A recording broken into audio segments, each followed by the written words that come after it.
check it out. Come and check us out as we think it's a sports show. Come see what we about. Check it out. Come and check us out as we think it's a sports show. Come see what we about. Hey, Mike, Rad, Mills, Preach. Come check us out so you can see how everybody think. Mike, Rad, Mills, Preach. The show's about to start, so everybody take a seat. Thank you everyone for tuning in to another episode of We Think It's a Sports Show. I'm your host, Mike D. And as always, we got a great show for you today. So without further ado, let me introduce the guys. First up, we got my big cuz, who get 'em, Mills get 'em. My A1 since day 2, Rad, and my point guard, Preach. All right, fellas, man, it's been a week.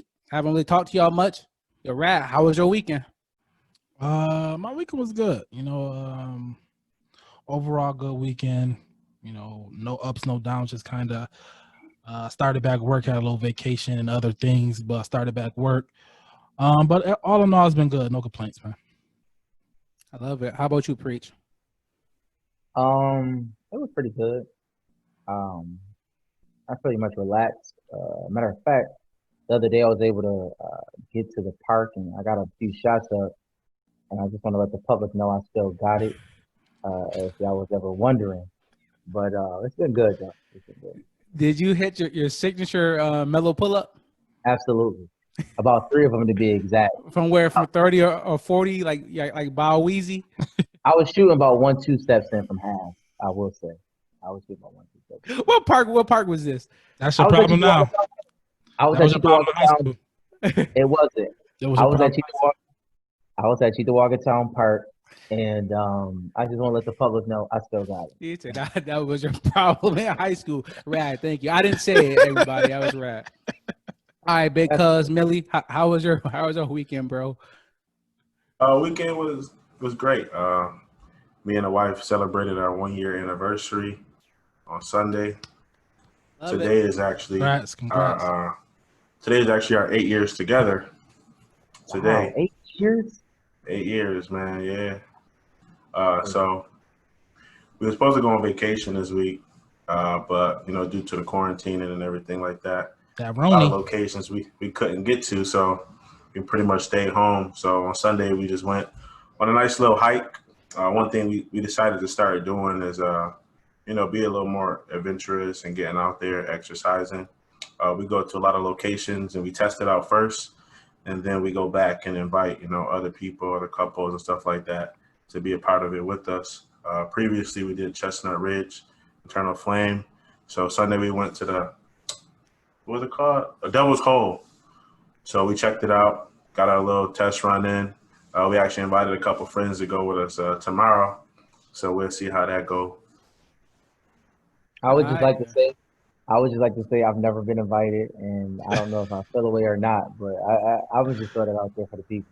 I would like to say, Bills, that better be like how you gonna be talking this whole show. You was long-winded answer right there. I'm proud of you right there. I'm like, oh, Mills getting in right now. All right. That's a sneak preview of what's more to come. That's what's up. I gotta ask you about the wife more often. he ready to walk along. Let's go. No, but seriously, Mills, that's beautiful.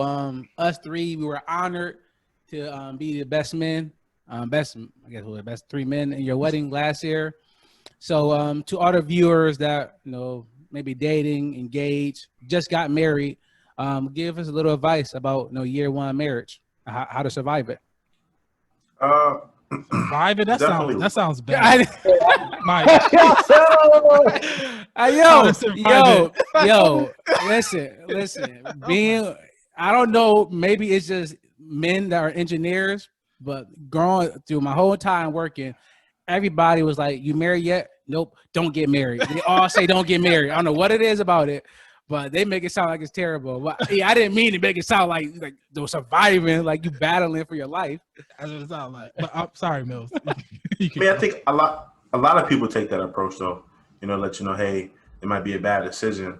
I think it's more so just to make sure that you're definitely ready to commit and be ready for that a long journey together. So, but our first year, it wasn't bad. We started living together. That's probably the biggest struggle.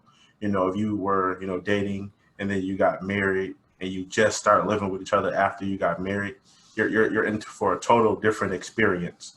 But we lived together prior for a couple of years, so everything inside the house we were already knowledgeable of, like how I would leave a room or how I would leave a bathroom or would I take out the garbage every week, stuff like that. So we were already would I?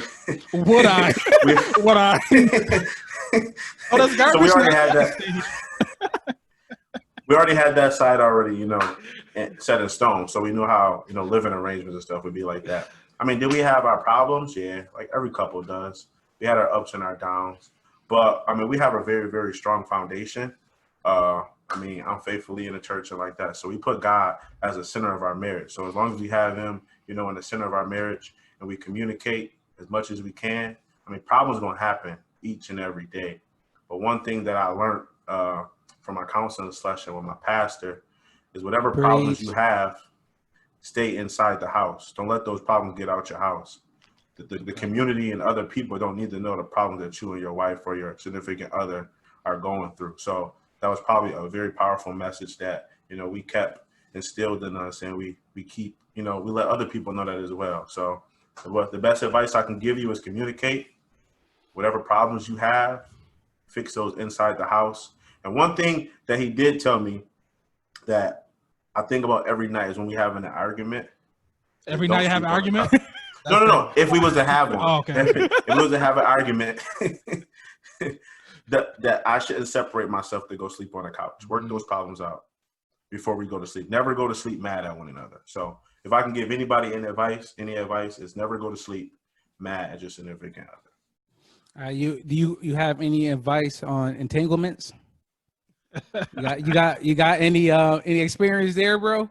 Or are you? I have no experience in that area. Oh, that was a short-winded answer right there, Mills. That was real good. No experience. But the crazy thing is, I'll save that for later. Nah. Just say no and move on, bro. There's nothing to be said about entanglements, bro. Well, it's nothing to do with our relationship. It's okay. Yeah, I'll save that for later. All right. Well, hopefully later is coming soon because we hopping right in on it on Will and Jada. Because I want to start there because last week we had this as a topic. And I was like, no, let's hold off. Jada says she's going to bring herself to the red table. And I don't want this show to be a show that's about being first. I want us to be right. So I'm like, let's wait. Let's wait to Jada's side and let's hear what she's saying. And I think we should have talked about it last week because she made it way worse than what it already was, to be honest. I was scared that if we talked about it last week, Tuesday, people was already done with it. But now Entanglements and Webster didn't put it on the front page. So Webster Dictionary? Nah, I'm just playing, but probably. But that's where I want to start. And I don't even really want to ask a question. I just want y'all to go, like, preach. Just tell me what do you think about everything. Just tell me what you think. I guess my first reaction to it all is it's kind of crazy. I will say this information was already in the rumor mill, as some people would say. Like, it's not necessarily new information. It's kind of old, so to speak, relatively. And we knew, I won't say knew, but we caught wind that Jada Pickett and August Alsina had something going on, right? That there was something more than her, being there for him. And as far as August Alsina is concerned, I think for him, throughout the whole situation, I think he was genuinely hurt by what happened, and he kind of used this opportunity to really get a spotlight. Nothing more, nothing less, because he could have came out and talked about this years ago. You know what I mean? But I think he used this opportunity to sort of sell records, which is fine. That's what he wants to do. But for me personally, it was kind of distasteful, airing, dirty laundry about something that was private, about another woman, another relationship. But that's neither here nor there. Men do that all the time. Sometimes they just get messy. As far as the red table talk, let me start off. Mills said something. Communication is key. And I do appreciate Will and Jada coming to the table. And for that 15 minutes, talking about something that was very private in their life. But I'm gonna be honest, I was speechless, man. Like, those who know me, if you watch this podcast, that doesn't happen very often. But I was legit speechless. Like, I'm just looking at Jada, like, yo, what are you talking about? Like, seriously, what? Like, what are you talking about? And for you to say this in front of Will Smith, your husband or partner for life, whatever you want to call him, and we know we've seen the memes of Will Smith, his face and all that, but like that was a real reaction. It's like, yo, you're bugging right now. And I'm gonna be honest, I'm gonna pass it to either Mills or Rad because I don't want to be disrespectful at all. I don't want to say anything to get this podcast kind of put in a different light because I'm gonna be honest, August Alsina is donezo. Like I don't think we'll ever hear another album, another riff, another anything. Like he's donezo. He messed with black royalty. You might as well put him over here. It's room for love and hip hop. There's always room there. I doubt it. He might be on couples therapy by himself. He's not gonna be with nobody. but I like I said, I'm gonna stay away from this for now. I want to hear what everybody else have to say because this took me for a loop. All right, let's go to you. All right. First off, I'm gonna start with love. Will Smith, is a show. I'm not real big on like being a fan of people and stuff like that, but it's two people that I truly wanted to meet and talk to on some one-on-one man stuff before, like on some celebrity stuff. Kobe Bryant, rest in peace, and Will Smith was on that list. You know what I mean? When my first storyboard, my first vision board, I had a Will Smith quote on it. You know what I mean? The treadmill quote, like, no, I would die on the treadmill. Nobody would be, you know what I mean? That quote. So I'm a real big fan. Man, I don't know what quote that is. Look that up, bro. The quote is something like somebody can be more talented than me, better at me at singing. But if we on a treadmill, nobody will outdo me on the treadmill. I'm willing to die before somebody outwork me on the treadmill. It's an awesome quote. Will Smith. I'm a big fan of Will Smith. So I'm not gonna disrespect Will or nobody like that. So I'm gonna start with love with that part. I'm gonna start with saying that the fact that Will and Jada came to the red table talk when they didn't have to, they big enough and wealthy enough to literally not care about nothing that's going on. I believe. But they did, and they came. Now, when I was watching Jada talk about entanglement and how she just wanted to feel good again and all that stuff. I'm watching it, and I'm watching it with my girl Sean, and I'm like, she gonna get killed. I said she gonna get killed because for one, I didn't really hear her take any accountability. You know what I mean? It wasn't like it wasn't no accountability. It wasn't I'm sorry. It was clearly just like this what happened, and it is what it is. It is what it is. He tripping. You know what I mean? Not he tripping, but it was like, they talked about it, but they didn't say nothing. You know what I mean? So I thought she should have took more accountability. He is hurt. She kind of did use him. In some circles, I don't truly believe it. They said it's almost predatory because he was sick. He came to him sick, and she came for him from help. And it ended up being that, and then you end up leaving, like squashing it and moving on from it, and he ended up hurt, and he was already in bad mental space and sick. So I heard that, but I'm not gonna go that far. I think it's more so of somebody just fell in love with they crushed or somebody they really liked, and they like who like to think that you can be with somebody that you probably grew up idolizing, like Jada Pinkett Smith. Like I'm sure everybody will fall in love with that. That's just a crazy thing to think of. With the predatory thing, let me push back on that just a little bit real quick, Mills. Because I believe if the roles was reversed and if it was I don't know how old Jada Pinkett Smith is, but however old she is, dealing with somebody that's what 15 20 years 20 years younger than her, if that was a male doing that to a female, I think it would be considered predatory. Yeah, it's a double. But what I'm saying is that's the narrative that we give off. If somebody is necessarily 40, this is no disrespect to anybody that has somebody that's 20 years younger than them. But if somebody is 40 and they're dealing with a 20-year-old girl, we look at that as that's something not right about that. You know what I'm saying? Like she's going through something, or she has quote unquote daddy issues, or whatever the case might be, and we consider that predatory. And honestly, I think it was definitely predatory on Jada Pinkett. She even said it. She said specifically and I don't know if that was from Will or yeah. She wasn't feeling like she was, who she was, or whatever the case might be. And she used August Alsina to feel that way. She used him. But before Mills go, I don't want to, because it's kind of like a somewhat of a tangent. But the reason is it is a double standard, and double standards exist. And I'm not, I don't know if they ever would get away from double standards. So it is a double standard. But it is a difference between, a male, a 40-year-old, and a 20-year-old girl. You know what I mean? Because it's just a difference. Because physical strength and other things that comes into play, it's a difference. Now, I'm not saying it's not. At the border, at the baseline, predatory, but it is a different level that could potentially go to if the roles was reversed and it was a man being Jada. I would say that it's worse, right? Because worse? Yeah, only because men or boys, they don't mature as fast as women do. So a 20-year-old, I'm not sure about he's like 23, 24, something like that. Yeah, 23, 24 maybe, but like 20 years old, a 20-year-old girl versus a 20-year-old boy, that 20-year-old girl is usually a little bit more mature. So a 20-year-old boy with a 40-year-old woman, mentally, I think is worse. But like I said, physically, yeah, that's what I'm saying.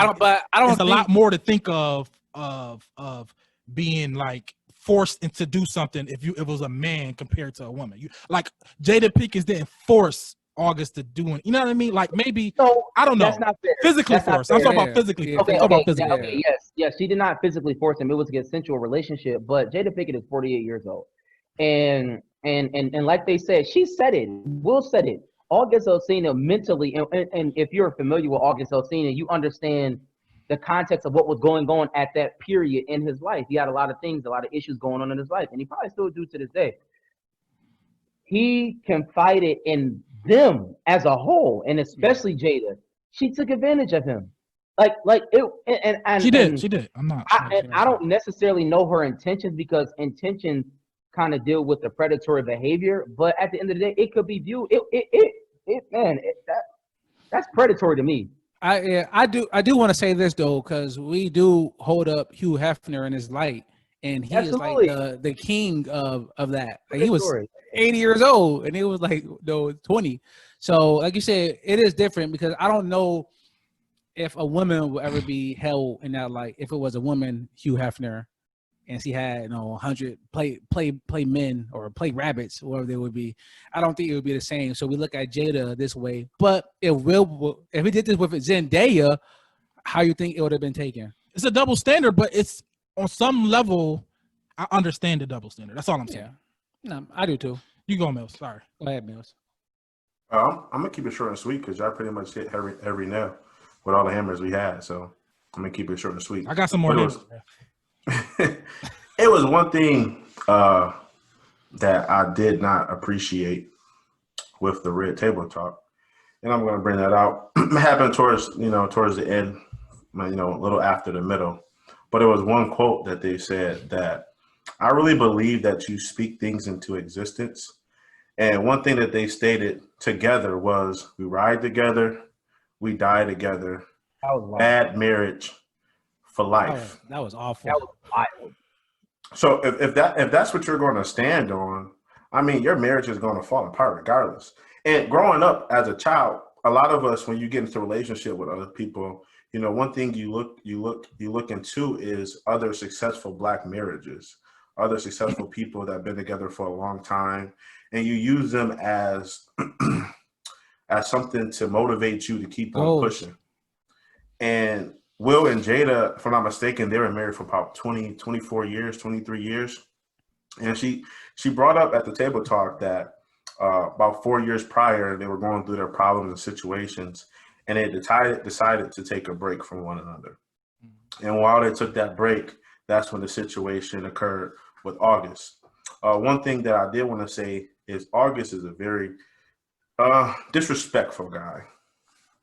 Reason being, he was going through the things that he was going through. He got invited, into their lives they were trying to nurture him, you know, take care of him, get him back in stable condition so he can continue pressing on in whatever direction he was going in. And then everything pretty much turned upside down. Jada said that she didn't feel love. She wasn't herself. You know, she ended up, you know, having relations. Well, Entanglement, bro. Entanglements. Thank you. Entanglements. Speaking of entanglements, every time I hear that word, I keep seeing the song and the video playing in the background. Entanglements with August. Entanglements. I see. Yeah, every time I hear it. It's the remix. The remix. It just hit me. I just think of it every time. They actually played that on the radio today too. But that's besides the fact. bring back Wire. What is going on? What, bro? I don't even listen to 937 no more, bro. That's a fact. Let me say this. While I do agree with a lot of the sentiments that Mills said, but only thing is when you said that August Alsina was disrespectful, that's why I believe that it was predatory behavior, because I don't necessarily think that this was August Alsina's fault. First of all, he was in over his head. And what I mean by that is like it's Will and Jada. I mean, they're like literally black royalty. They're power couple. And I believe that he honestly was seeking help. Whether he had a crush on Jada Pinkett Smith is neither here nor there. I don't think that was necessarily showed in the onset of their relationship. I think it was strictly platonic, and they were helping him, and he was receiving that help. From whatever their situation, their marriage deteriorated, things got crazy, and their relationship turned into something else. I don't want to necessarily blame August Alsina for that. I think, now granted, it was two consenting adults, but I think that Jada Pinkett Smith, she made that decision. And you saw those feelings between her and Will play out in those 15 minutes. Whether they talked about it and had as much therapy as they wanted, you saw Will was like, man, that was whack. You can say whatever you want to say. That whole situation is whack, and I still think it was whack. I still love you, and we still rocking, and we moving forward, but that situation was whack. And you was right at the onset. She did not hold herself accountable. I mean, she even said that this relationship was so rocky and yada yada yada. Yeah. And I give myself permission to have another relationship with another man. Man, Jada Pinkett says you can miss me. No. Seriously. On a disrespectful part, I don't believe August was disrespectful in the beginning of that. I think he was in the, I don't want to say right place at the right time, but in a bad position. He was well, it might for him, it might have been good. Like if he really, I don't know, I'm not gonna say that. But the disrespectful part was now him using this as a rollout for his album was corny. It was tacky, bro. Like, bro, what you doing, bro? Like, come on, like, what? There's no room for living your truth. No, bro. But do y'all know? Did anyone of y'all listen to August's album? No. Nobody, like, bro, like, that's my point. He used this because he dropped the album. Like, nobody even, bro, like, come on, bro, what you doing, bro? I think it was a terrible interview, too. Oh, my God. It was terrible. Yo, they was playing, like, meditation music in the background. It was a terrible interview, bro. And it was a rollout for music that nobody probably listened to, bro. It sounded like he got a documentary, too, or something, right? Or something? I don't know. It was a terrible. But I understand living in your truth, but it was like, bro, I don't know. It was corny. It was just corny to me. But he is young. Maybe I don't know. I also think body language is very, very important, especially when you're speaking to somebody. And Jada's body language is just terrible. Like she was sitting slouched. She had her legs crossed in the chair, feet not even on the ground. Like she just. I want to push back on that though, Mills. Like they decided to go and record for millions of people that they didn't have to. Well, they didn't have to, but I couldn't imagine. I get nervous for this, so I can imagine. I know, like Jada. Bro, she's not nervous. She's an actor, bro. Come on, bro. Kobe Bryant got nervous before games, bro. Like people get nervous. Whether she was nervous or not, she was talking like everything was all good. And it was not. Body language only. What I'm saying. Body language. Let me say this. From their point of view, this was settled supposedly, right? Like they had counseling, but like like to be honest, what Mill said. If you look at Will body language, man, it wasn't settled. He was mad too. No. Yeah, like what are you talking about? An entanglement? Really? Before we drag it on to him, but this the vibe I got. I got the vibe from where when it was happening, he probably told her, "Yo, you bugging. Like this is not. What's the end goal of what you're doing with him? Because it's not gonna end good. Y'all gonna break? What you gonna marry him or something? No, you're not gonna do none of that. So he probably, I felt like he probably told her, what you're doing is stupid. You shouldn't do that. And she ended up doing it anyway. Now we here and doing his red table talking. The whole world know. And now we looking crazy. You know what I mean? That's what it looked like to me. Well, because Will said, from my understanding, when he came to us, he needed help. So that Will was like, I thought we was just helping him, but apparently you was helping yourself. Yeah. Now, one question. August said he sat down with Will and had his blessing. Do y'all? They said they deny it, but do y'all believe August on that? Because do y'all believe he got that blessing? Of course. Why would he lie about that? Why would he lie about that? Okay, let me say this. Will Smith did not sit down and say, August, you can be with my wife. He did not say that. But I think what August was really saying was, I am around this woman all the time. Will didn't say nothing. And we have this close relationship, and Will did not say anything. So silence is I mean, like, I guess, I don't want to use the word normal, but I guess normal people, like, if you see, and Mills is the only one married, but you know what I mean? We all deal with people. So, like, in that sense, if you see another man around your significant other all the time, taking pictures, and she rubbing his nipple on the red carpet and all this extra mess, a normal person would say absolutely not. And this is a kid-friendly podcast. Let me say that. But you can imagine the other words that would be said. Mike, can we just move on? I'm really getting upset. Hold on. I have one more thing to say. Will, Jada, if you guys need prayer or something, just hit us up. Because from the looks of it, y'all marriage is not going to last at all. I'm just being completely honest. The reason being, listen, Will said at the end of the thing, I'm going to get you back. Those exact words. And you already did already. He said, no, I'm really going to get you back. And if that's how they're going to continue whatever relationship they have, it shouldn't be a relationship. But if you need me, I'm here, Will. Hit me up.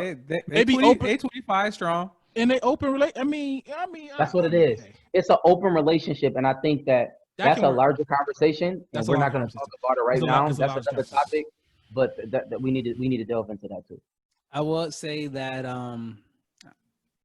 I didn't like how people made fun of Will that he was emotional because it's his wife. Like, why wouldn't he be emotional? But some of the memes were hilarious, though. It was. It's gonna be emotional because when you you're getting back into those thoughts, what was going on. Yeah. So you gonna be like, man, this. But obviously, but yeah, you gotta get these jokes. You gotta get these jokes. Will saying like, yo, this dude was 25 and unstable. What are you doing, Jada? Like, seriously, what were you doing? What did you get out of that situation? And that's another story for another day. Could you go on, Mike? Because I'm telling you, man. All right. So I don't want to lose our female audience. This is why whenever I used to see that meme, fellas, who you're more loyal to, your barber or your significant other, you always say barber because you never have any entanglements with your barber, bro. Never. So, but that's where I want to go now. Unless you got a female barber. Let's talk. Hey, Matt thought I had one back in the day. Let's talk NBA. So, Preach, I want to come to you first because I don't think I have ever seen you scruffy. Even through the pandemic, bro, you stayed lined up. And that's partly because, your brother is a barber and you're a preacher, so you got to look a certain way. So the NBA, they are allowing 6 barbers to come to the bubble. So if your barber didn't get the call, then you got to go to somebody else. So, Preach, I know what you're going to say because you got to look the part. But say if James didn't get the call, you getting a cut by some random in the bubble, or you just going scruffy for 4 months? Let me say this. I want to shout out my brother. I appreciate him. He cuts that signature cuts if y'all want to get a cut after James said. But anyways, and let me say this. It's funny you said it during the pandemic. My brother was actually gone for about 2 months during the pandemic. He was with a football player that shall remain nameless. And You don't want to drop no names. You don't want to drop. You don't want to just drop them off. No. he was with Shaq Lawson for about 2 months when that whole period he was going to Miami or whatever, to sprint or whatever, and he wasn't here, and I still was getting my haircut. So yes, I would get my haircut. I mean, generally, yeah, I'm getting my haircut. Like I'm not going to nobody that's terrible, and that's just what it is. And do you want me to go further into the topic? Because I got like 6 things I gotta say, Mike. But I don't know we're gonna head. We can keep going. Go ahead, Mills. Okay. There is. I actually go to James too. So I mean, shout out to James too. He does have his moments, but that's besides the fact. I'll save that story for another day. I experienced one personally with Preach actually, but we'll save that for another day. But would I get a haircut? I probably would, but not up front. Personally, I was a part of the military. They shaved us, every once in a blue moon, like every week or something like that. And we was in a situation where they shaved us. That sounds crazy. Well, that sounds crazy, bro. So obviously, I was out of the state. I wasn't with my actual barber, so I couldn't go. I was gone for a year and a half just for training. I couldn't go a year and a half without a haircut. I probably would have if it was my choice, but I didn't have the choice. And I went to one specific barber, older guy. He had to be like 76 or whatever. Hand shaking, whole time, boom, boom, boom. And we watched him mess up a couple heads, and it was crazy. And you sat down? We had no choice, bro. Did he zeke you, man? Did he zeke But the thing there, they don't line you up. They just, shave it off. Boom, boom, boom, boom. But some people wasn't all even. It was just a terrible experience. But if I was, a part of, the bubble and, 6 barbers, I did see something about one of the other NBA players said that up front he's going to send the rookies and he's going to, let them get their haircuts and he's going to see how the haircuts look. And then he'll make his judgment after that. So I'll probably be in that same situation. I'll watch and see how other people, haircuts turn out, and then that's how I make my decision. I mean, you got 6 people. One of them got to be good. How about you, Rad? No. Through this whole quarantine, I mean, if y'all see the picture, I don't know, but I had a haircut for the last 5 years. I got hair now because of quarantine. I just kept it, but no, I will not go another barber. I don't know what it is. Could keep it a buck. We can go to the you know what I mean. Why do we get haircuts? A lot of times it's for female looks or other things. And you in a bubble, you ain't no girls in there, it's just players. I mean, it don't matter. You know what I mean? Just get. I mean, for me, I wouldn't get a cut. 6 barbers. I know they probably top notch. Probably Brian got his barber in there, I'm sure maybe. But I probably wouldn't get a cut.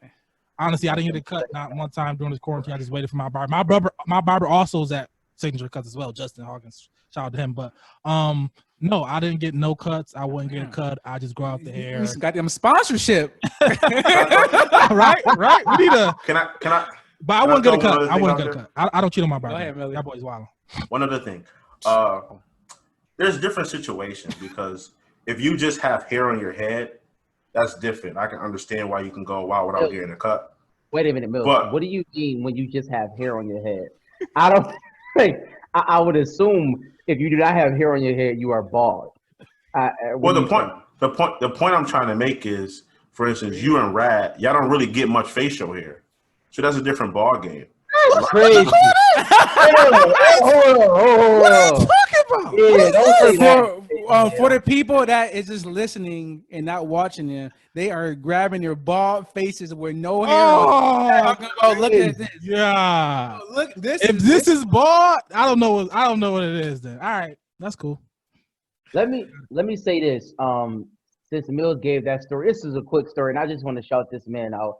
I was a junior in high school, junior prom. My man Chad, I can't think of the barbershop name, but it was on Genesee. If those who are not in Buffalo, people know if you are in Buffalo. But anyways, he gave me the best haircut I ever had in my entire life in my junior prom. And I want to say this, Chad, he don't cut no more. Chad, unfortunately, he caught a bad bout of MS. I don't know if you can catch it, but I'm sorry if I'm medically incorrect when I say that. But he had MS and it started flaring up. And I want to say this to all the barbers that if you have any issues or you know what I mean, to any kids out there, shoot for the stars.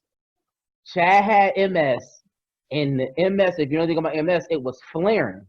I mean, I'm talking about like flaring, and I'm not trying to be disrespectful to anybody who has it. It was flaring up, but Chad gave me the best haircut I ever had, junior year of prom.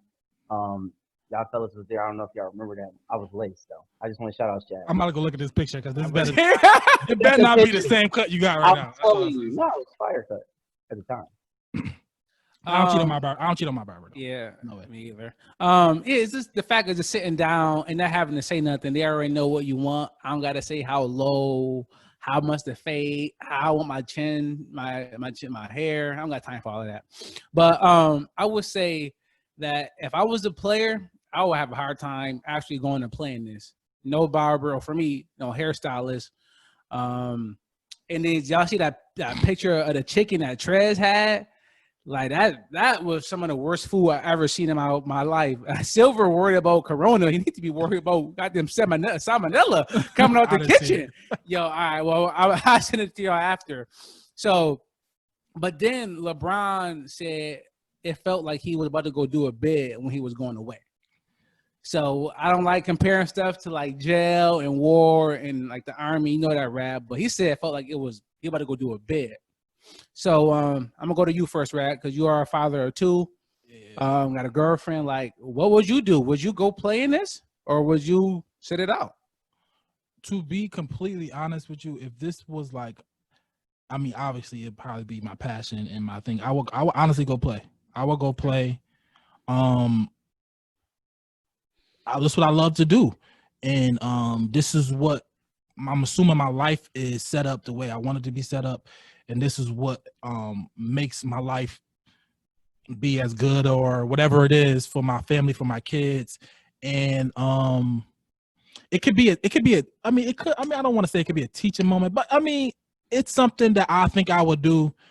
And I'll tell, make sure my kids and my girl watching me on TV, whatever it must be. But I think, honestly, I feel like if I was hooping and I was NBA star or NBA player, whatever, and this is my chance to go do this, I think I would. I think it's a different experience.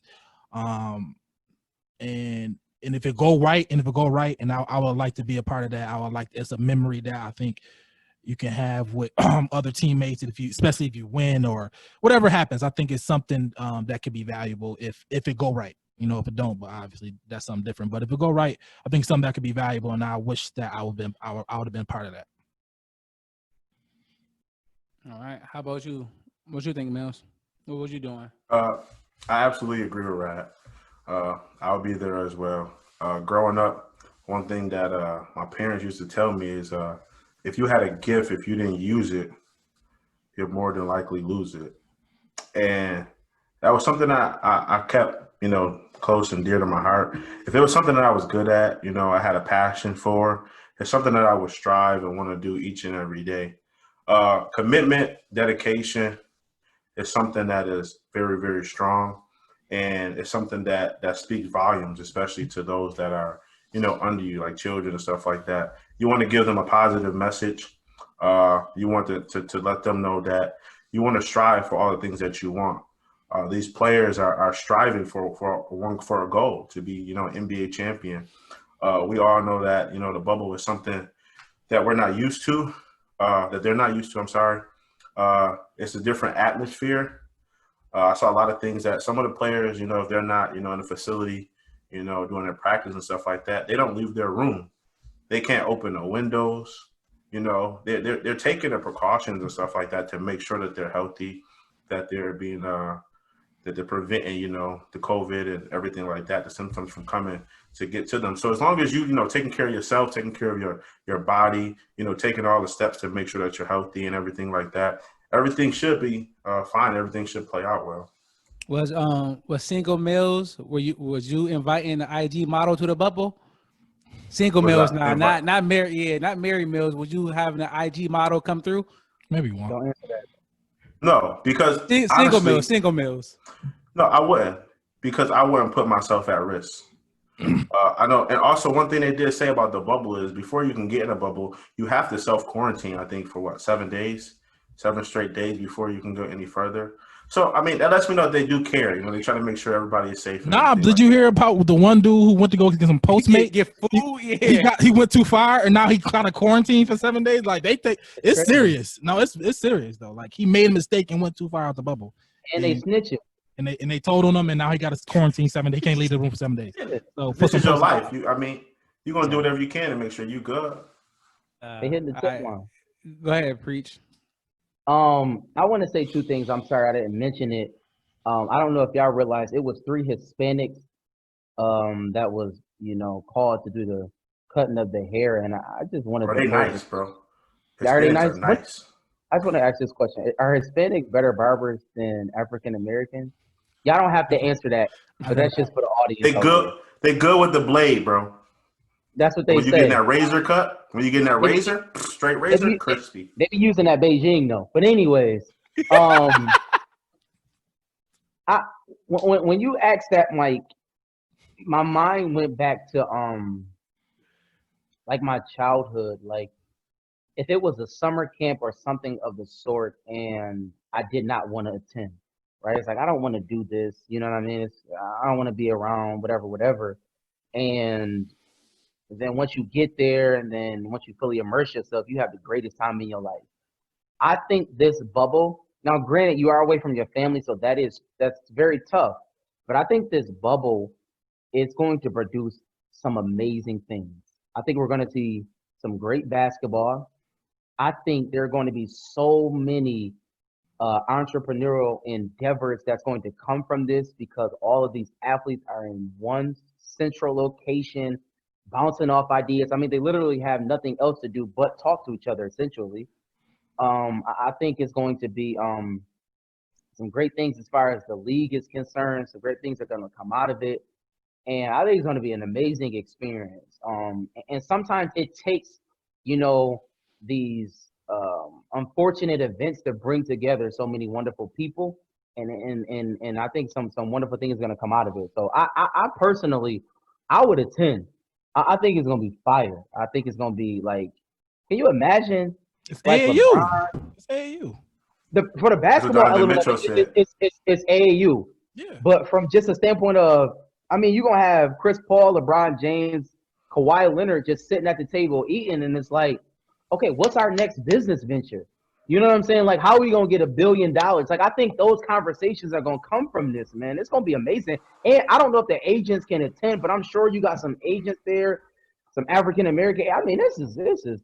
I personally think it's going to be amazing. I thought so. They aren't separated by teams. Like all the players can just chill. I heard they are separated by teams. No. I think it's by hotels. It's only 3 hotels. It's 3, correct? And so I mean, so it's like, I don't know, like maybe the Lakers and the Clippers and whoever is in one hotel, and then however it's spread out. But when they play the games, everybody's like, you're gonna be at there. That point, just so it's like it's gonna be open season. Like you watching Zion play against, you know what I'm saying? I don't know, whoever, and then Giannis. It's like, oh yeah, Giannis, and then LeBron and Chris Paul watching the game. I think it's gonna be that type of situation. It's gonna be amazing, man. Like it's literally gonna be amazing. Yeah, I agree. I don't know what I would do. 6 barbers, the food look awful. LeBron calling it like about to go do a bid, but you see, I know. But you see JR, his Instagram. It looked like he at summer camp, like you were saying. It looked like he is there. He's not even there to hoop. He just like, yo, I'm just trying to chill with the guys. And to me, like I love seeing it. That look dope. So I do want to say one thing before we move on. For players like me that got dreads, or even Kawhi specifically, if he come out with some crispy cornrows, I'm gonna have some questions about my guy, because I'm gonna want to know who did that. G, like, yo, who did you find that get these cornrows, dog? They have stylists. Those are just the 6 barbers. And let me say this to all those barbers out there for motivation. The one barber said that it was a no-brainer because he's getting 5 times what he would get for a regular haircut. So I think he said he get about $20 to $50 per haircut where he cuts. He said he getting 5 times that. That's $250 a cut. He said he got 25 to 30 people a day. As Fouge would say, you do the math. So I thought they was getting super barbers that's want 500 a cut. They ain't getting those. No. Rajon Rondo brother picked the barbers. Now he's a barber himself. I don't know why he didn't pick himself. That remains to be seen. But come on, your brother Rondo, bro. You can share the love. No. Or whatever. They say he picked the barbers, and they getting that scratch. Simple as that. They get that scratch. And they can get tips. That's what's up. No, that's what's up. All right. So the best cornerback of all time, the GOAT corner prime time, said if you look good, you play good. So we talked about here, let's talk about jerseys. Because that's something that was in the news. We talked about LeBron, and he decided not to wear one of the designated slogans. That's very conservative of your guy, Silver there, Rad. Not let players pick what they want, but I won't go down that road. I know how Preach feel about it. So, but let me get LeBron quote, because I think he deserved the respect to get his full quote read. So let me get it to him. So he said, I actually didn't go with a name on the back of my jersey. It's no disrespect to the list that was handed out to all the players. I commend anyone that decides to put something on the back of their jersey. It's just something that didn't seriously resonate with my mission, with my goal. I would have loved to have a say on what will have went on the back of my jersey. Had a couple of things in mind, but I wasn't part of the process, and that's okay. All right. So, Mills, do you agree with LeBron and his stance of not wearing one of these, designated NBA messages on back of his jersey? Before I answer that question, there's also part of LeBron's quote that I want to bring out as well. LeBron also said, being able to use my platform, use the NBA's platform to continue to talk about what's going on, because I will not stop until I see real change for us as Black America, for African Americans, for people of color. And I also believe I can do both. So with that being said, I mean, LeBron was pretty much stating that the message on his clothes and the message on his sleeve, anybody can wear something. I can wear this shirt that says I'm living B, and I can be living my worst life. You know what I'm saying? For real though. So Bron or the NBA players can be wearing these slogans, but those slogans may not represent how they really feel.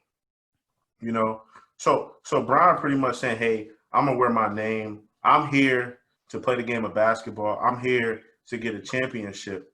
And what I do outside of the court can still be done. I still can bring forth that message. I still can change lives. I still can be that person to speak volumes and speak on how I feel about situations that's happening, around the world. But I do not have to wear it. I don't have to wear it for it not to be, something that I really care about in my heart. So Bron has the message. Bron has everything that, he has set in stone in his heart. And that's more valuable to me than on a shirt, on a jersey, on a court. So as long as he feels in his heart, that's all that really matters to me. All right. Well, how about you, Preach? What do you think? You think LeBron should wear it? No, I don't. I don't think LeBron should wear it. I don't necessarily have a problem with anybody wearing it, but I do echo the sentiments like Mills. At the end of the day, the last name James is BLM. You know what I'm saying? My last name is BLM. Is this a slave master last name? You could say, or whatever, but I'm talking about what he stands for. That's BLM. I'm not trying to be funny. No, I understand that, but what I'm saying is that's BLM. Your last name is BLM. You know what I'm saying? And I'm not trying to compare what somebody else has been through as opposed to us or anything like that. But at the end of the day, we've all been through our struggles. You know what I'm saying? We've all gone through this world with systematic oppression, systematic racism, and we've all dealt with it our entire lives. And we're moving forward and we're doing what we have to do, just like LeBron James is doing. So I don't mind him wearing his last name because he's been through the turmoil just like everybody else. And that's BLM in my opinion. Granted, there are certain things that we are highlighting at this particular time, as far as George Floyd, Breonna Taylor, and so on and so forth. But everybody's path is unique to them, and they've all been through something. So for me, I'm cool with it. And personally, and I'm glad Mike brought it up. That's what I talked about Adam Silver. I know we don't want to talk about it, but he is conservative because I think personally, if he was really about it, then every team should take off their team name and put BLM on it or something of the sort. If that's what you want to do, then do it. But that but that's what I'm saying. Sam. He is, and listen, it's a word. What? Am I wrong? It shouldn't be Lakers. It should say something BLM. Oh, because it's on the wrong part of the jersey. Like it's on the jersey. It says whatever you can put. I'm saying it in the front though, right? I'm saying in the front. Put something in the front instead of putting a sponsorship from I don't know Zoom or yeah some nonsense like that. Put something real about it. Put something real on there. You know what I'm saying? But other than that, man, on pipe the down, jersey, man. bro. I mean, Man, pipe down. whatever. I didn't want to get us started. Go ahead. I don't get that point. I don't get that. How did you get the point? Everything you said before that was cool, but that point wasn't the best. Can I say something, Mike? It's the same point of when we talked about the Black National Anthem with the NFL. They just throwing us a little bone, and then they going back to the regular. That's all they want to do. But not putting on the back of your jersey, putting it on the front of your jersey is a bigger bone. What do you mean? What did that mean? Let me say this. They want to put designated sayings and have it cookie cutter and, I want to give you the option. And no, if you're going to be about it, put something on the front. Don't put no sponsorships. Put BLM. All right, that's cool. I mean, I'm sorry. That's cool. But to get what Tamil said, I do agree on with the LeBron James, what he said. But for me, it was a little kind of slick. Because if he was allowed to put what he wanted to put on it, it would be something on there. You know what I mean? The fact that they didn't give him, the free for all to put what he wanted on there. So now he's taking a stance that I don't want to do it. I can do more outside of it. So that's like I hear you, but it's like, bro, if you was allowed to put his Black Lives Matter on it, or if he could put no. I'm saying like if Black Lives Matter was his idea to put on, he would do it. His. So it's like, bro, I get you, but the fact that they didn't allow you to put your own thing on is the probably the main and only reason why you're not doing it. So it's a little like, So, but I respect him because he is doing his own work. He is doing more than a vote. He could have probably wanted to put more than a vote on the back of his because that's what he's pushing right now. But he wasn't allowed to, so he don't want to do it. So, which is all right. That's fine. I think it was more so just getting the players' input because the slogans are already, the NFLPA. They got the players' input. It's just. LeBron James, he wanted his own particular input, and he not the NFLPA and the NFL NBA PA and the NBA came together and came up and voted on all, and like it's probably like 20 of them. You know what I mean? He just wanted his own specific 20. He wanted his own specific one. And that's why he's not doing it. If he got his own specific one, he would did it. That's what I'm saying. But going on to the point of on some real like what you were saying in the beginning, Sam, is your last name like. On some real, it's almost what could be like if you really believe in it and you really all for your last name and having direct I don't know, trying to make sure that everybody in your family, your direct people that you influence have the best lives that they possibly can, and that last name, the legacy play like that.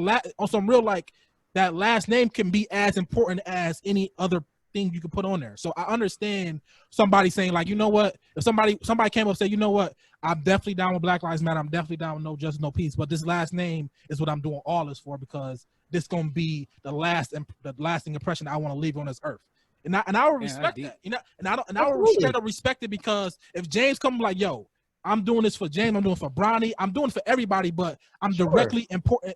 I'm directly in front of Bronny, and I'm doing this for him, and their kids gonna know who I am because I'm doing this, you know what I mean, for this last name for James. So I totally understand that, but he didn't say that. He said that because he wasn't allowed to put his own thing on there. So I understand if you want to come from that aspect, not doing it, but I understand if you want, Kyle Korver putting Black Lives Matter on there. So I get it. It's a cool gesture, it's dope, and if you want to do it, it's fine. But I understand if you're saying, my last name is the most important thing I'm doing this for. Yeah, I guess I would say that I hope that he would have or he did, only because I want the NBA to look like a united front right now. Because that was the one thing you seen with the NFL, these quarterbacks kneeling, these quarterbacks standing, and it was always how serious is it then if y'all all can't agree? Because the next you know, you're gonna have like, I don't like to even reference them, but Fox News is gonna have like, oh, all these NBA players are doing this and blah blah blah. But look at LeBron James. He think it's silly. He kept his last name. That's how you know it's a sham. It makes it look bad that he is the biggest player. It was the Drew Brees not taking a knee or Drew Brees doing that. Like, you are the main person.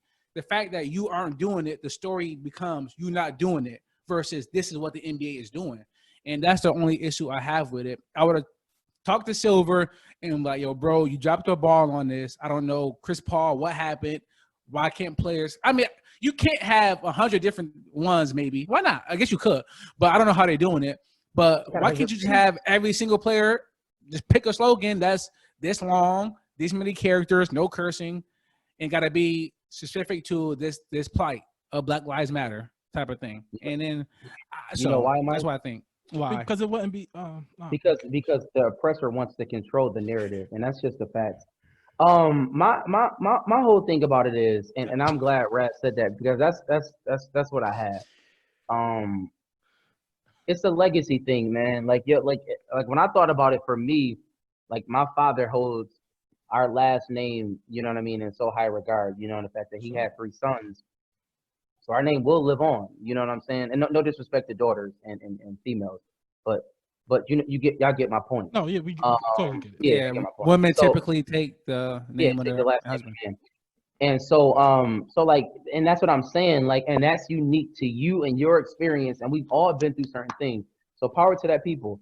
But but I gotta say this, man. Adam Silver knew what he was doing, man, and that needs to be highlighted in this situation. That he wanted to silence them, man. I know y'all don't want to talk about it, but it needs to be next highlighted. week. I promise, Priest. Next week. Wanted to silence who? Next week, Rad. Next week, Rad. We're gonna talk about it. Next week. I want to move on. So, Mills, if Adam Silver did give the players a chance to, come up with their own slogan, and if you were a player, what do you think you would want to put on the back of your jersey? My slogan would be "Stronger Together." Ain't that's literally a slogan, right? Who uses that? Nobody, I don't think. I don't know. No, that was what's his name? The one that was doping. He was using cyclist. Yeah, you talking about Live Strong. That's Live Strong now. No, stronger together. It's a book by Hillary Clinton.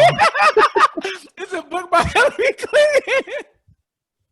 Oh man, we got edit that point. We got edit that point out, man. I knew copyright infringement. That was her slogan when she was running for president. Was it? I didn't know that, bro. Oh my god. Yeah, Mills Benghazi, man. Mills Benghazi.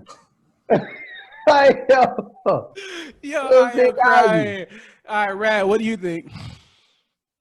I already know. Y'all already know. Salines and baked beans. Oh my goodness. For the second week in a row, Salines and baked beans. Salines and baked. Now, back, baby. Man, I don't know, man. I honestly, I might go my last name, like, or Rad. I might just go my last name, but if I had to choose, I probably I go Black Lives Matter. I go Black Lives Matter. I wouldn't. Yeah, I go Black Lives Matter. But if I had to create my own one, I'll go my last name. If that makes sense. No, it doesn't. Go ahead, preach. I don't know. I've been thinking about this. I don't know. I think probably something spiritual. Jesus is real or something like that. I mean, but I don't think. But again, I think Adam Silver would have silenced me in that point. I don't think they allowed me to say that. But probably something spiritual to that effect, or slice of the pizza.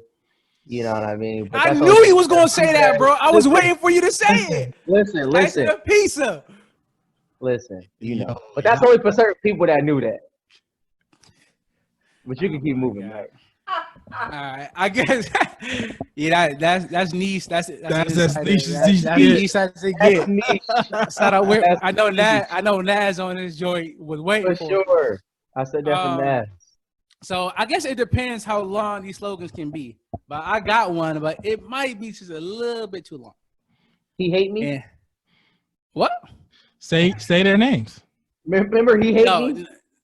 No, I have no idea what you're talking about. But No. Y'all remember he hate me. Why would we know that? XFL, he hate me. Oh yeah, I remember that. I remember that. No, I wouldn't do that. XFL in the first team. That's not what I would put. No, I'm just saying how long it was. No, my drink way longer than that. Oh man. And you mind if I sing a little bit? I think we mind. All right, if I was a player, this is what I would put. Wasting your time, drinking that wine, smoking that smoke, doing that coke, doing that dope, giving up hope. That was Smokey Robinson, Gang right? banging. Yo, if y'all know the words, gang banging, sing with me. I'm not singing that. Yo, I had to Where's give that it going to a fit on a jersey? Yo, like Sam said, put it in the front and the back. That's a fact. Or you can get you remember in grammar school they had the belts in the joints. The light up and it go across. The quote just everybody had one of the belts where just the your milk. Time. Drinking down. Shout out to Smokey. Yo, I'm dressed like him today, yo boy. I don't know if you noticed. Oh my God. I thought it was a Chappelle skit. Honestly, I was like, what is this? Is this a Chappelle skit? I'm dressed like Smokey today. Shout out to Smokey. That song is maybe the worst song of. I don't want to be disrespectful to the legends. No, you can. My mom loved him, but that song, who dressed him? You seen that hoodie and jeans he was wearing? That was on with the music video, right? Yeah. With the smoke. It was a Chappelle skit, bro. It had to. He said. To our viewership and listenership, we're getting our soundboard. So you will never hear Mike sing again. So in that event, we'll just play the song next time. I'm dressed. I wore this on purpose. I said, "Is there a little too big because I lost weight?" I'm throwing it on for Smokey. Gang banging. All right, I'm done. I quit. All right, let's move on. That would have been beautiful. If you could edit hit the actual real singing in there, it would be perfect, Mike. I can, but Smokey might come for the money. 20 Smokey seconds, 15 seconds. I think 15 seconds. Fair use. Yeah, fair use. Right. 15 seconds, man. We Gucci. I'm there. Fair use. 15 seconds. All right, let's move to the NFL. ESPN is dropping top 10 players at 11 positions, skill positions only.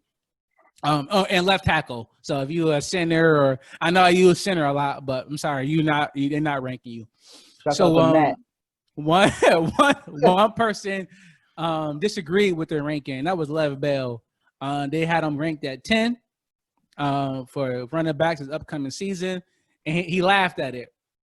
So Mills, you play a little running back in your day. What you think?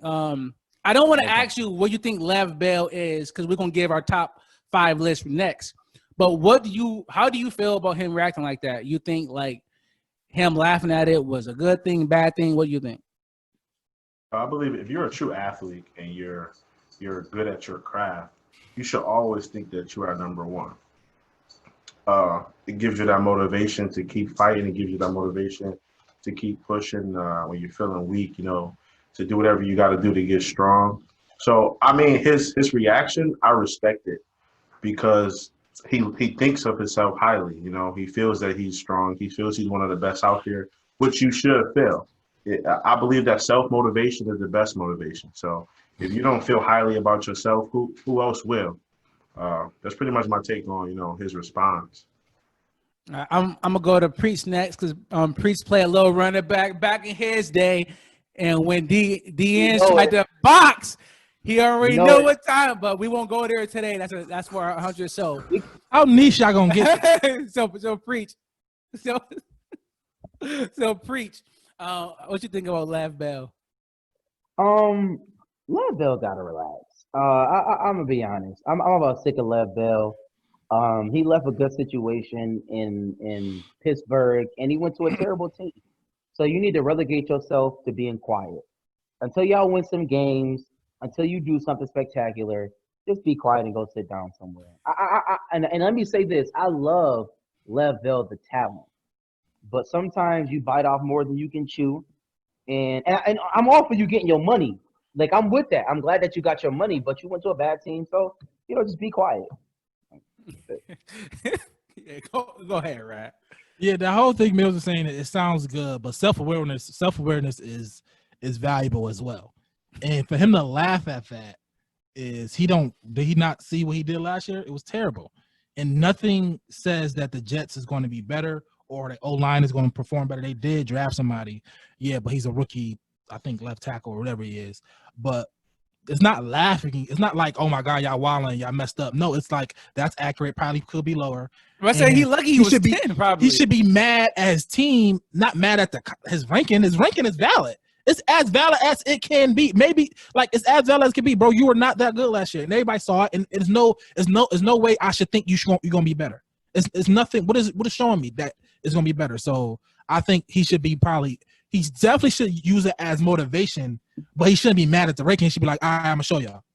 Right, yeah, I agree with you. I won't be long, but Lev Bell last year he wasn't hurt.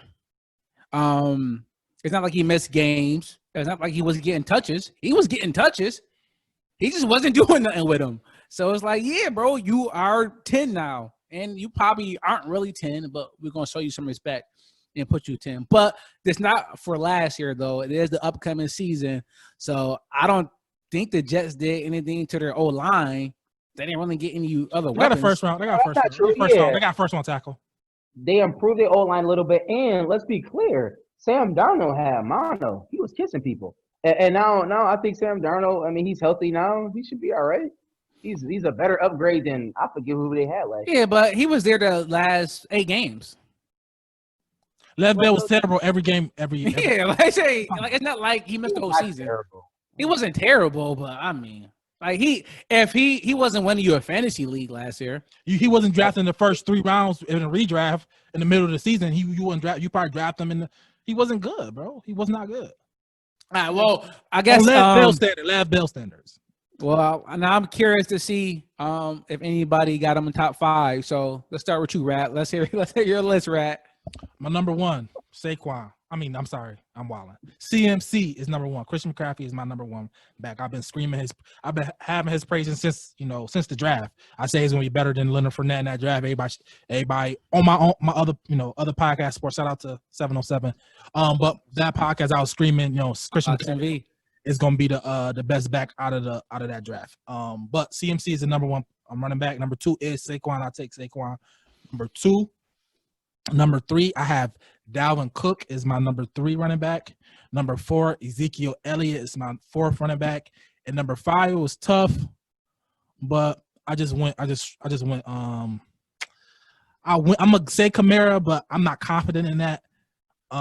It's other people that can take that, but I'm gonna leave him there right now. I'm gonna say Kamara right now as my number 5. All right. How about you, Sam? What you got, preach? Number 1, Christian McCaffrey for sure. Number 2, Ezekiel Elliott, minus the COVID. Number 3, Saquon Barkley. Number 4, Alvin Kamara. And number 5, Joe Mixon. Oh, some Mixon love because people was killing Mixon. You didn't say Dalvin Cook, bro. Did you? And I'm not going to. Oh, okay. All right. So, he only said that because he drafted him the last couple of years and he want him to be good. Who I draft? Joe Mixon, right? No, Joe Mixon is a more talented running back than Dalvin Cook. And on top of that, Joe Mixon, I guarantee you can book it now this year. Joe Mixon will have a better year than Dalvin Cook. I guarantee you. Yo, Mike, you got to bet. Put that right there down, Mike. But it Write it down. man. No. Write it down. Take a picture. They got the worst O-line in the league, bro. What are you? I guarantee you, with Joe Burrow behind the center, Joe Mixon will have a better year than Dalvin Cook. Don't get me started on Joe Burrow.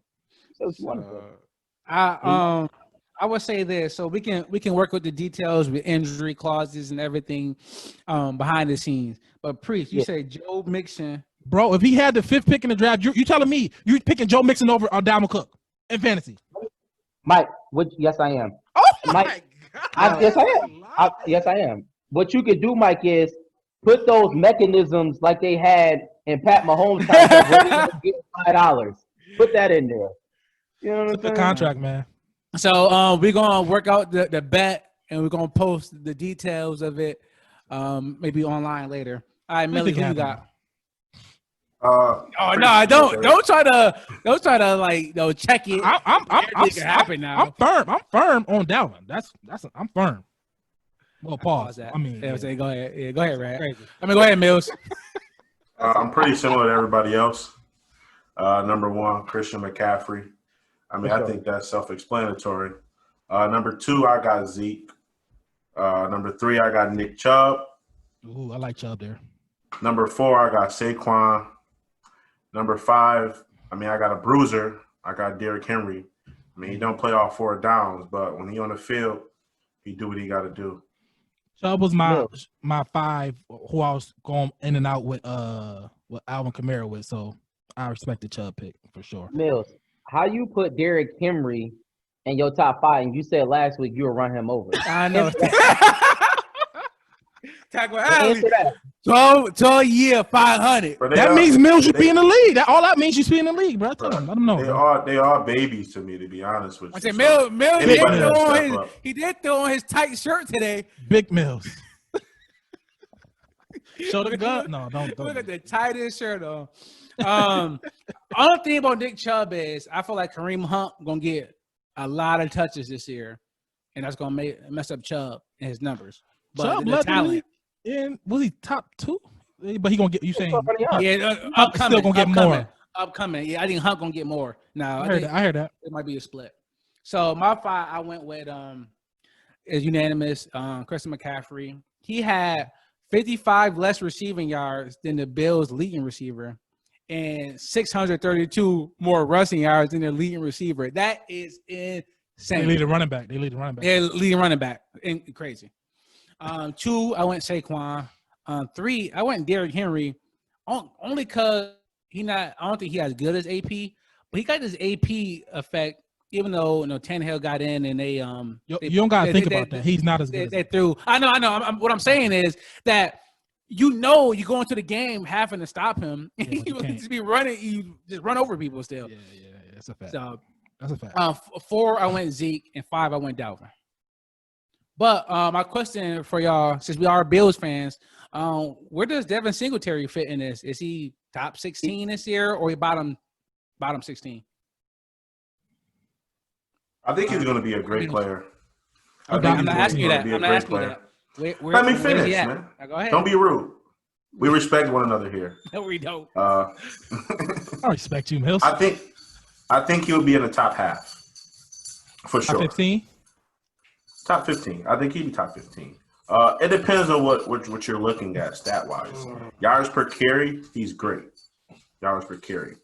If we're going, touchdowns, he may, fall back a little bit because the Bills don't score. Hopefully that changes this year. But I mean, he's a great back. He's smart. His involvement in the offense is growing. It grew a little bit last year, except for the playoff game. But we're not going to talk about that either. He's very shifty. When he gets the ball, he reminds you a little bit of Shady, a little bit.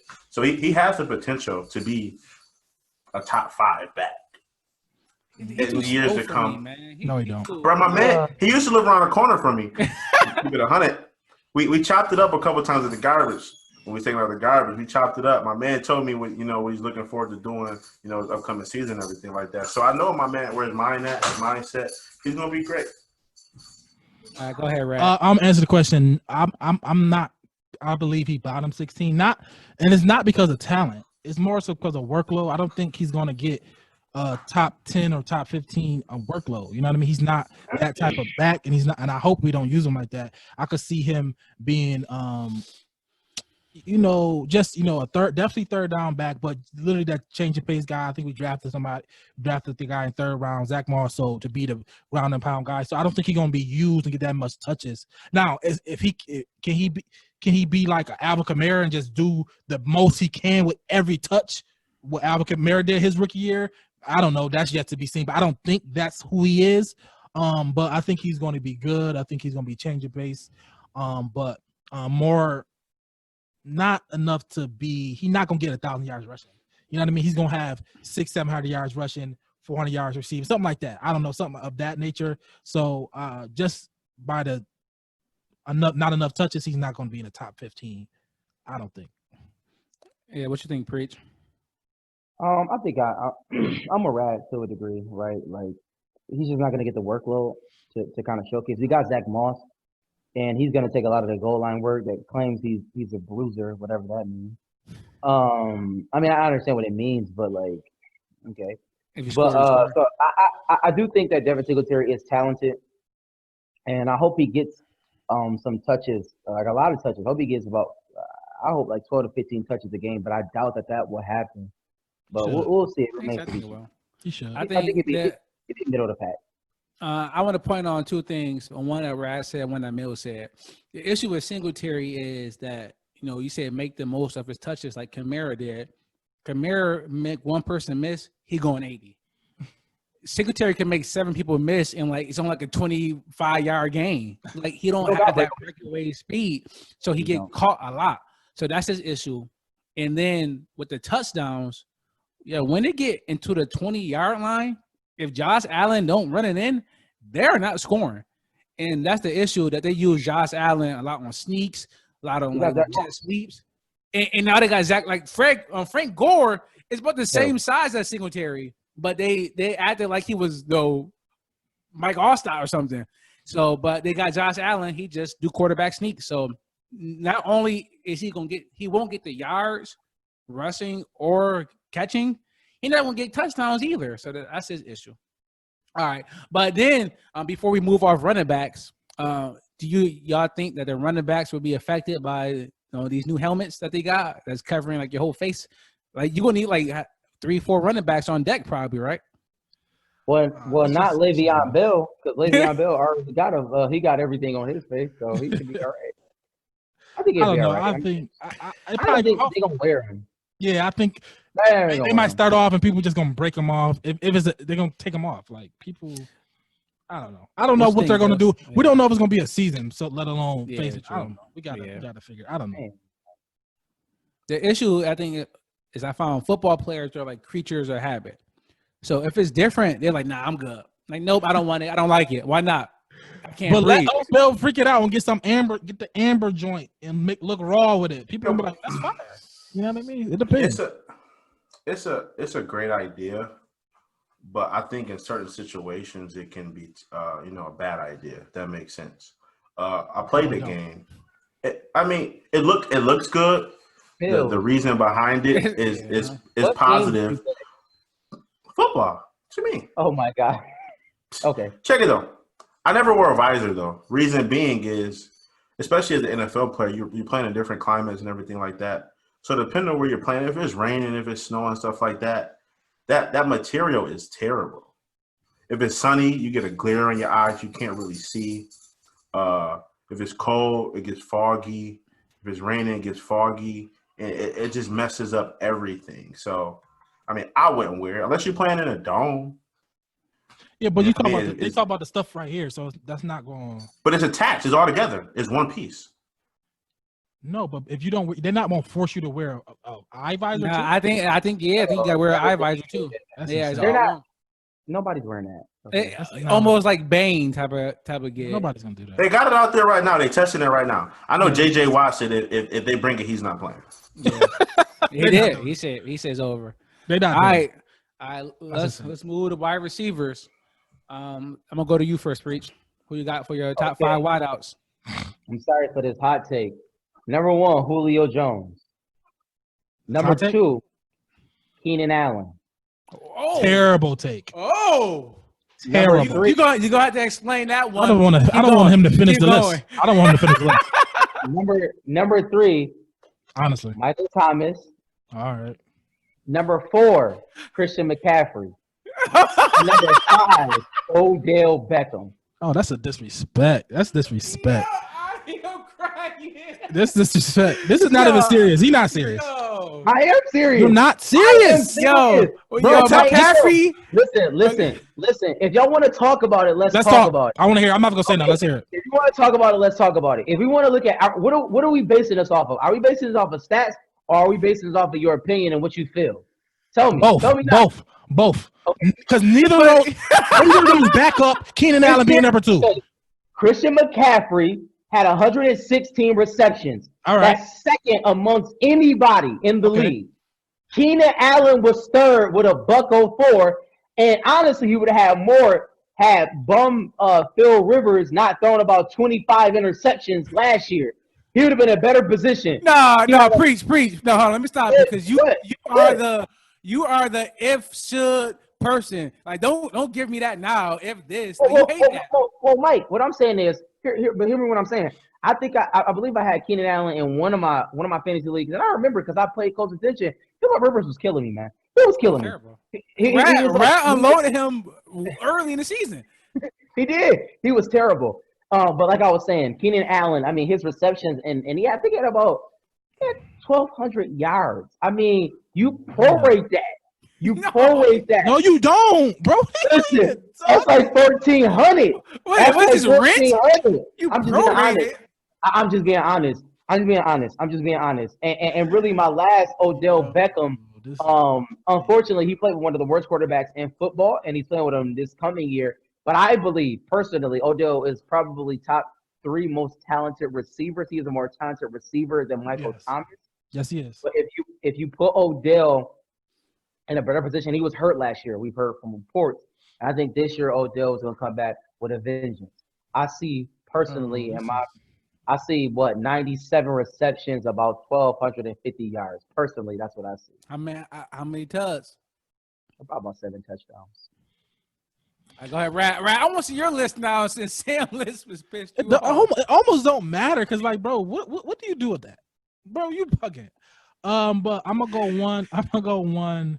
I'm going more Michael Thomas just because if you talk about numbers, right? If you're gonna say numbers, you know what I mean. Based on Sam's argument, it's got to be Michael Thomas, right? But I'm gonna go Michael Thomas. I'm giving him his due. I think he's gonna have the best stats in this upcoming year. I think Julio is the best overall receiver stats. Like if you want to take stats away and just put him out there, so I'm gonna put him at number 2. Julio is my number 2. My number 3 is Tyreek Hill. Tyreek Hill is going to Patrick Mahomes. Tyreek Hill. There's nothing else to say about that. Number 4 is D-Hop. The reason he usually is my number 3, but I'm a big fan of Kyler Murray, but I got to see how that gel. I got to see how that works out. So I'm gonna put him at 4 simply because he's in a new situation with Kyler Murray, and I got to see how that gel out. So he's my number 4, and my number 5. I'm gonna go. It's tough because it is between Odell, but I'm gonna go Mike Evans. I'm gonna go Mike Evans this coming season. Having Tom Brady, I think he's gonna score a lot of touchdowns. I think he's gonna a lot of jump balls, a lot of touchdowns. So I'm gonna go Mike Evans to round out my number 5 this upcoming season. I advise everybody to draft Ronald Jones in your leagues. Absolutely, you draft Ronald Jones. That's my sleeper for the year. I'm giving to y'all early. All right, go ahead, Mills. My list is pretty similar. Number 1, I have Julio. Number 2, Mike T. Number 3, D-Hop. Number 4, nobody brought up the name, but I'm going Devontae Adams. I like Devontae Adams. He's good. Number 5 was very tough for me. I know Rad brought up Mike Evans. I was iffy because I kind of wanted to go Chris Godwin, but I'm afraid of Brady. So my number 5 pick is Adam Thielen. He's my number 5. Some love. No Stephon over there. I think he'd do great. I haven't think about Thielen. That's good, Mills. That's right. Yo, Mike. 5. Yo, Mike, can I push back on that Devontae Adams? Yeah, go ahead. Feel free. Devontae Adams, I think he's probably one of the most overhyped receivers in the league. Like, I just want to be honest, man. He was hurt, bro. He was hurt. I'm not saying he's not talented, but, like, come on now. Like, Yo, my boy Jared, huge Green Bay fan, hate Devontae Adams. He said he dropped. Well, oh, my God. And that's the truth. This is his first bad year he ever had in his whole career. Devontae Adams has never had a 1,000-yard season. Is that true? No, That's a fact. that's not. Okay, look it up. Bro, come on. What are you looking at? Look it up. That's stupid. That's a stupid stat. I don't want to look it up because I know that's wrong.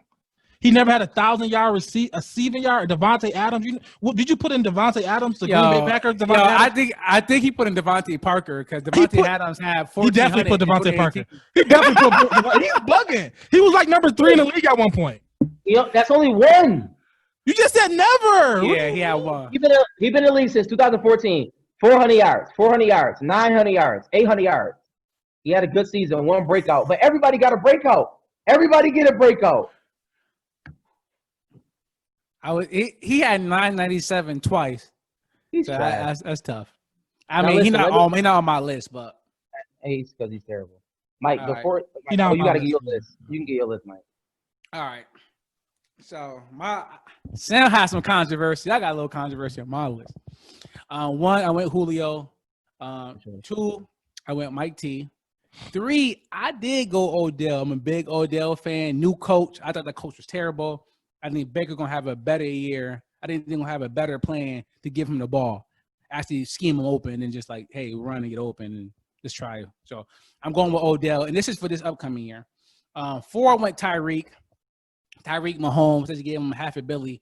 I mean, if they're not about to start running the ball now. So, and number 5.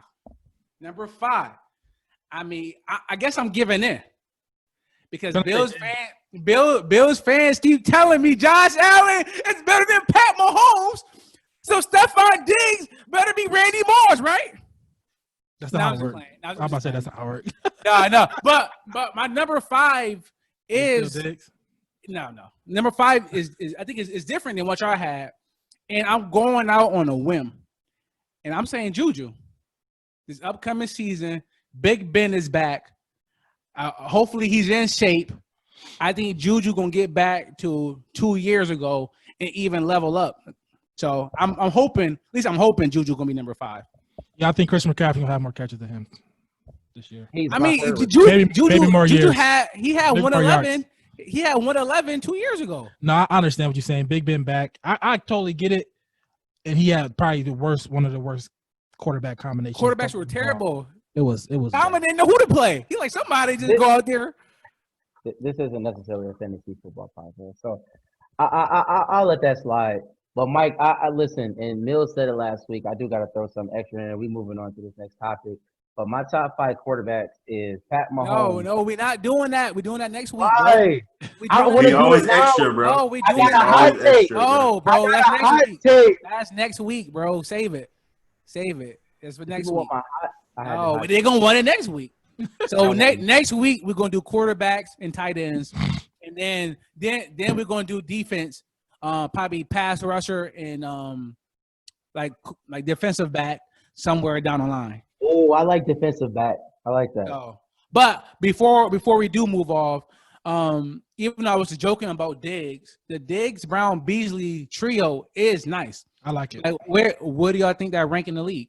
So since you like it, where do you think that rank? As a 3-pack, as a 3-piece. I don't know. I don't got nothing in front of me. But I think Diggs. I think Ridley. Russell Gage. No, I like that, but I think what I'm saying is I think Diggs is a lower end wide receiver 1, but I think John Brown is the middle of the pack or high up number 2, and Beasley is a top 3. I think so. I think without averaging out is one of the better ones in the league. I don't have them in my I don't have other ones in my face, but I think it's one of the best. ESPN had the Bills having the number 8 offensive top weapons in the league. But that's including running backs and tight end and not quarterback though. So that's wide receivers then. Yeah, so wide receivers counted more. So that's why they ranked 8. How about I can see that. That sound about right. That sound about right though. How about you? Because you got Dallas got a good trio. Yeah, you got Sutton and the rookie they just drafted out there. Yeah, Cardinals got a good trio. Yeah. All right, Preach. Who you think the Bills rank? Jerry Judy. I think it's decent. I mean, are we talking about our tight end as well? No, just the wide receivers. Probably Cowboys won, maybe. Yeah, probably Cowboys definitely won. But I think it's okay. I mean, it remains to be seen. So I think it's a mute point because they have to get the ball thrown to them. So I don't know what's different than that. How about you, Mills? I agree with Sam. Oh no, we tripping. I'm sorry. Tampa Bay probably won. I was about to say Tampa. Mike Evans got win, and who the third? But it don't matter. Them two itself. Well, Cleveland got a good one too, though. Cleveland got good too. Cooper But Cleveland got weapons. Oh, Giants. Giants got a solid 3. Tate, Slayton, and Shepard. Mike, you literally just said that. Bills is better than that, Mike. Well, I'm not saying Bills not better. Oh, okay. You just thinking of them. Okay. Golden Tate to be like almost like your number 3 option, but Ingram helped them a lot having a tight end there. You saying Slayton or Shepard would be the number 1 probably. Probably Shepard. All right, Mills, say what you guys say. Mike, wow. I said it was a good trio. It is.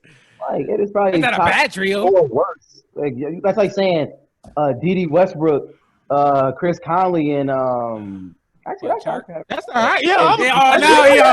Everything. Yo, go ahead. Fantasy terms. That might be. You never know. Finish. Go ahead, Mills.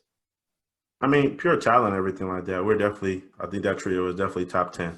But like Sam said, I mean, it all comes back to quarterback play. So if you don't got a decent quarterback, that talent means nothing. You love Josh Allen, Mills. Mills. Last week you said you would not trade Pat Mahomes for Josh Allen and Trey White. Now you talking about he could get the ball? I didn't say that. Stop putting words in my mouth. What I said is all the trios come back to quarterback play. Like Sam said, they're not getting the ball a lot. It's no point of putting them in that conversation. That's all I'm saying. Get the ball because we don't throw the ball. Why don't we? No, I'm on the walk down. No, all right, let's. We almost 2 hours. We gotta go here. All right, fine. All right, we're gonna go to the last topic of the day. Every week I look for something to, just kind of make fun of and laugh at, and I thought it'd be hard, but every week is something. Whether it's the Bow Wow challenge, whether us the recapping our 2010, the corniest list, it's everything is coming to me. And this week it was Steph Curry. He was at a golf event, and he thought, let's shadow box with Canelo. And everything about that video was bad. Not only did Canelo touch him within 2 seconds, which he would do that to a lot of people with Canelo Alvarez, but Steph, man, his stance, his back leg was all off, his dukes. It's like he never put his dukes up before in his life. So I thought it'd be fun to come up with one person in the culture that you can get a hands to. If your life was on the line, like give me this person, I'm clearing them, no problem. Mills, last week you went with Derrick Henry. You going with Derrick Henry again? Who you got, Mills? No. Give me John Bones Jones. Give me John Bones. I'm gonna be smart this week, and I'm gonna pick somebody that I know will be a cakewalk. Straight home run, easy. Shout out to this guy though. He's a great entertainer. He's a great father. But like Mike said with Steph, his footwork is terrible. So one body shot, one hook, he dropped. Who is it? That Steph? Person is DJ Khaled. That's who I'm going with. DJ Khaled. Yo, I actually like that, Bill. That was funny. I did not see that coming. I did. He built that up. Yo, if you think you dropping Khaled with a body shot, you crazy, bro. You crazy, bro. You gonna need at least a couple. One. He said, all right, go ahead, Rad. Who you fighting for your life? I want August to get these hands, man, for my man Will, man. Yo, August, get these hands, bro. Shout out to my man Will. I got you, Will. What's good, bro? Like, for real, bro. Will, one of my guys, not one of my guys, but one of my people I look up to, bro. I ain't like how he's been drugged through the whole internet this whole last couple of days. August can get these hands, dog. Straight up. Yeah, I can see you. I don't know. August might, might got the sticky on you. Get that. You said hands, you know what I mean? Get that body work, bro. That's you. Get that. Yo, preach who you got. You gonna give us two people, Mike. Tell him one person. I'm not. I like Priest. Like think about it. I could beat 3 people at once.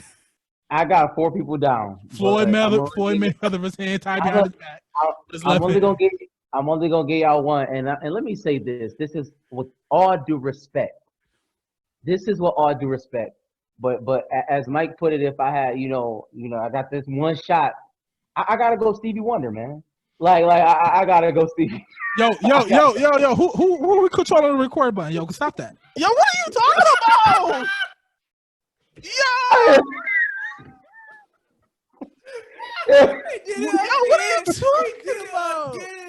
Oh my God! I gotta go. No, you don't gotta go. Stevie. You don't have to go Stevie Wonder. You don't have to go Stevie Wonder. Man. I'm gonna knock Stevie out, man. I'm gonna keep it. It's rumors. It's rumors that he can see, right? It's rumors that he can see. I seen that. I seen it. Yo, it's rumors that he actually can see, bro. And that's crazy. Listen, I'm gonna be honest. It's gonna be a rainbow in the sky for Stevie, man. I'll give it a tap. I'm gonna knock Stevie out. Yo, 75, bro. I am crying. Yo, Preach. Next week when we do this, and I'll call you, say no, Mike. You go first. I have the most craziest thing to say, and you would not be able to top it. Listen, I have 4 people. But Stevie got Come on, now. All right, who are the other 3? Oprah? Like, who else you got on the list? To be honest, it was Phillip Rivers. Nah, Tory Lanez. You crazy? He got 8 kids. He's 6. He's 7'5". What do you mean? Hold on. Tory Lanez. Remember that video Tory Lanez had? Yeah. And he was just like wilding. It's Stevie Wonder. Stevie Wonder, man. Yo, I am crying. Tory Lanez just got caught with the blicky, bro. I don't know. He just got caught with the blicky. And that's crazy because he gonna need that for me. I'm giving him all the work. Did y'all see the report? Yeah. He's 5'3", 120. Yeah, my son buried him. Bro, I am giving him work. Tori, I don't care if you see this or not. Let's call academics. It had to be a typo. Let's get it on your IG. He little. I got gloves, no stickies. Tori, lead a blicky out. Well, they probably took it now anyway. Lead a blicky, all hands, 5'3", bruh. Angie 5'7". Oh, so that's all I'm gonna say. So, but 5'8". That 5'3" sounds insane. Like insane, bro. Like 5'3".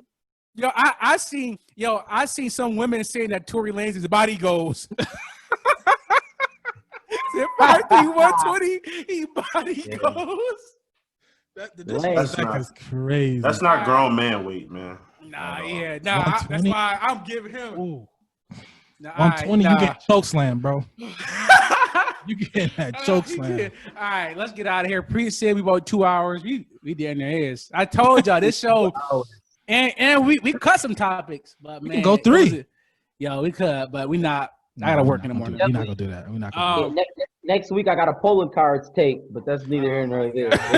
Leave my guy alone. We're gonna put that on next week with the quarterbacks and the tight ends. Okay. But crazy show. I love y'all boys. Thank you everybody for watching. If you're listening on iTunes or Spotify, follow us. We on Twitter at We Think This a SP1. On Facebook, we think it's a sports show with a question mark. On YouTube, we think it's a sports show.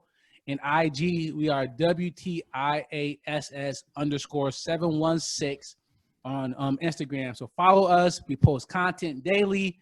And we about to be on Apple Podcasts. So we're going to drop that link soon. Thank you, everybody, for watching. And that's all we got for you this week. Woody-hoo!